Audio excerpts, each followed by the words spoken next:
বিসমিল্লাহির রহমানির রহিম। আসসালামু আলাইকুম ওয়া রাহমাতুল্লাহি ওয়া বারাকাতুহু। ঘরে বরকত না আসার কারণগুলো জেনে নিন। ১. চাউল শেষ হলে চাউলের পাত্রে নতুন চাউল বিসমিল্লাহির রহমানির রহিম না বলে রাখলে। ২. কিছুটা তেল থাকতেই নতুন তেল পুরাতন তেলের সাথে বিসমিল্লাহ না বলে মিলিয়ে রাখলে। ৩. ভাত তরকারি পরিবেশনের সময় মাঝখান থেকে না সাইড থেকে বিসমিল্লাহ না বলে বাড়লে।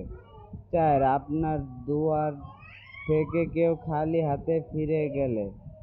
৫. খাবার খাওয়ার সময় দস্তরখান না বিছিয়ে খাওয়া। আল্লাহ আমাদের সকলের ঘরে বরকত দান করুক, আমিন।